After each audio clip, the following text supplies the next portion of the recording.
हर किसी को इंतजार था कि जब अखिलेश यादव बिहार पहुंचेंगे और एक दिन में यानी कि 1 तारीख को 3 अलग अलग विधानसभा क्षेत्रों में प्रचार करते नजर आएंगे तो हालात क्या बनेंगे।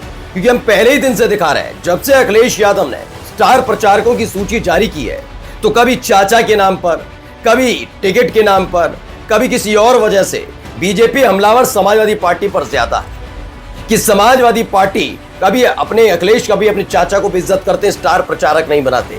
फिर कहते हैं कि जब उनको सीट ही नहीं मिली तो प्रचार करने क्यों जा रहे हैं, जबकि अपने यहां सिर्फ फुटबॉल नहीं थम रही है। सिर्फ फुटबॉल से याद आया, वो याद है मैडम जी जिन्होंने एक बड़ा बयान दे दिया था अखिलेश यादव के लिए, वो भी फर्जी वाले मसले पर। फर्जी मसला ये टोटी चोर वाला, याद है जिस तरह की शब्दावली का इस्तेमाल बीजेपी ने किया, बीजेपी के नेताओं ने किया और दिल्ली की महिला मुख्यमंत्री ने उसी फर्जी बात पर अपना मुस्कुराते चेहरे के साथ दावा कर दिया था। वो तब भी भारी पड़ गया था और अब भी भारी पड़ता नजर आ। सोचिए आज अखिलेश यादव 3 विधानसभा में प्रचार कर रहे हैं और दूसरी तरफ हालत ये हो गई कि रेखा गुप्ता भी एक दिन पहले पूरे दमखम के साथ उस इलाके में पहुंची थी। लेकिन ये क्या, जिन प्रत्याशी के लिए प्रचार करने पहुंची थी उनके उसी रोड शो में उन्हीं के साथ खड़े हुए एक नेताजी को गिरेवा पकड़कर घसीट लिया जाता है। जी, किसने घसीटा, कैसे घसीटा, चेहरा देखना मत भूलिएगा। रेखा गुप्ता भी हक्की बक्की रह गई कि वहां तो मेरे साथ होकर ही चुका था दिल्ली में, यहां अलग से खेला हो रहा है। ये बिहार है बाबू, इसे समझना इतना आसान नहीं कि 4 लफाजियां कर दी जाए और आसानी से जनता आपको माफ कर दे। सब याद रखती है। नमस्कार, मैं हूं प्रज्वल गौतम और आप देख रहे हैं खबर चौक। जब से रेखा गुप्ता सीएम बनी है तब से लगातार वो चर्चाओं में रहती है। चर्चा इस बात की नहीं कि उन्होंने दिल्ली को बहुत चमका दिया है, चर्चा इस बात की एक तो उनकी जुबान, जिस तरह की शब्दावली, जिस तरह के बयान वो देती है। दूसरा उनके साथ जो होते हैं घटनाक्रम वो।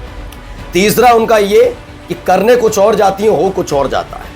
चौथा ये कि उनको लगता है कि उन्होंने जो किया बिल्कुल ठीक किया, लेकिन जब पोल खुलती है तो हालत खराब हो जाती है। अभी छठ मैया वाले कार्यक्रम में ही आपको सबको पता है एक कृत्रिम अलग से झील बना दी जाए, झील कहूंगा, यमुना जी नहीं थी, झील बना दी गई, उसकी पोल खुल गई जहां पर नरेंद्र मोदी साहब को जाकर करना था छठ मैया कार्यक्रम में पूजा करनी थी, दिखाना है ना कि हम बिहार के लोगों को कितना मोहब्बत करते हैं। वो तो आजकल छठ मैया के गाने सुन रहे हैं, मोदी जी को अभी अभी याद आया कि छठ मैया के गाने सुनते थे वो सुबह और शाम, तब तक उन्हें शायद पता भी ना हो।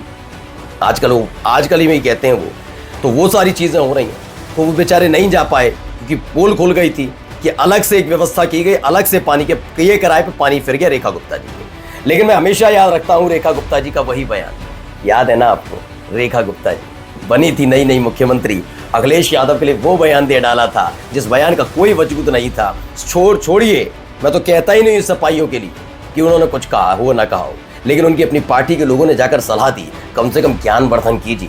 पोल खुल चुकी है, कोई टोंटी चोरी नहीं हुई थी, बल्कि अधिकारियों की शय पर वहां बदनाम करने के लिए किया गया था। अब जो ये बोलेगा ये उल्टा पड़ जाता उस पर, जैसे केतकी सिंह पर पड़ गया। खैर, यहाँ क्या हुआ, पहले तस्वीर देखिए, थोड़ी तस्वीर दिखा दे।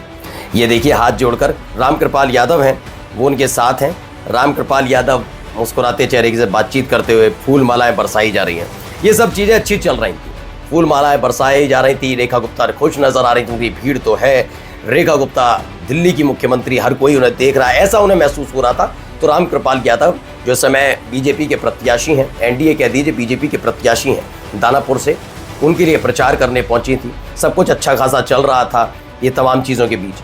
अचानक से हुआ क्या, जिस गाड़ी में ये नेताजी सवार थे उन्हीं नेताजी को घेर लिया जाता है। ज़रा पहले कुछ तस्वीरें आपको दिखाता चल रहा हूँ, ये देखिएगा। नेताजी को पहले गाड़ी से घसीटा जाता है, गाड़ी में थे, माला पहन रखी है बाकायदा, नीचे खड़े लोगों ने पहले उन्हें पकड़ लिया, उनका हाथ पकड़ा, वो जैसे तैसे अपने आप को संभालने की कोशिश करते हैं। दूसरे ही क्षण उनको ऐसा खींचा जाता है वो बेचारे नीचे आ जाते हैं। अब रेखा गुप्ता खुद परेशान, देखिए उनका कटआउट भी रेखा गुप्ता का वहाँ पर लगा हुआ है। रेखा गुप्ता खुद परेशान है, गाड़ी पर लगा हुआ है कटआउट, देखिए कि करा क्या जाए। उनकी ही गाड़ी से उनकी ही पार्टी के एक नेता को टांग कर ले गए।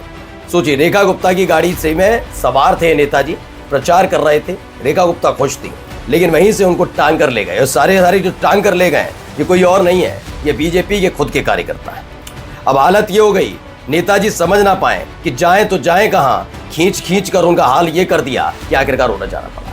वो बात अलग है कि इस देश की मीडिया ये सब नहीं दिखाएगी। बताइए, रेखा गुप्ता जैसे ही पहुंची दानापुर नहीं, पटना से भीड़ आ जाएगी, मुंगेर से, बेगूसराय से, सब जगह से आ जाएगी, है ना। ऐसा दिखाने को चाहिए यार। ये देखिए, खींच कर ले गए, नेताजी को घसीट कर नीचे उतारा, और उसके बाद जो हुआ वो तस्वीरों में आपने देख ही लिया, क्या हालत हो गई थी।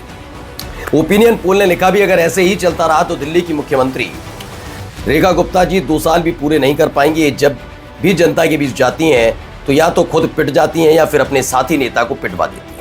ये पिट जाती हैं वाला शब्द शायद आपको याद होगा कहां से निकला है।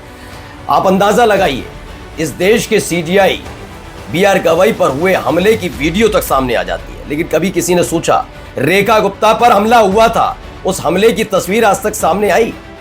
एक भी तस्वीर सामने आई निकलकर, वीडियो, जबकि खबर ये निकल कर आई थी उनके बाल पकड़कर खींच दिए थे, जमीन पर गिरा दिया था, बहुत सारी खबरें निकलकर सामने आ रही थी जो लोग थे, लेकिन एक वीडियो सामने नहीं आता।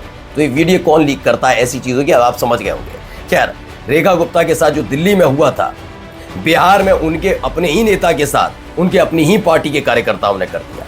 ये एकजुटता की बात करते हैं, वो उधर वाले उत्तर प्रदेश वाले हैं जो कहते हैं कि बटेंगे तो कटेंगे, लेकिन पता नहीं ये बटने के लिए अपने आप ही तैयार है। जरूरत ही नहीं है कांग्रेस की, जरूरत ही नहीं है आरजेडी की, समाजवादी पार्टी की तो खैर मैं बिहार में क्यों कहूँ, लेकिन फिलहाल ये अपने आप में ही सिर्फ टब्बल में लगे हुए हैं।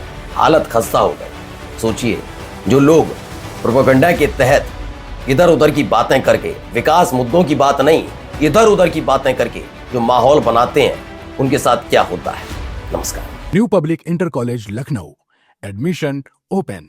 फॉर मोर इन्फॉर्मेशन कॉल 0522 282232 और 7755 089585।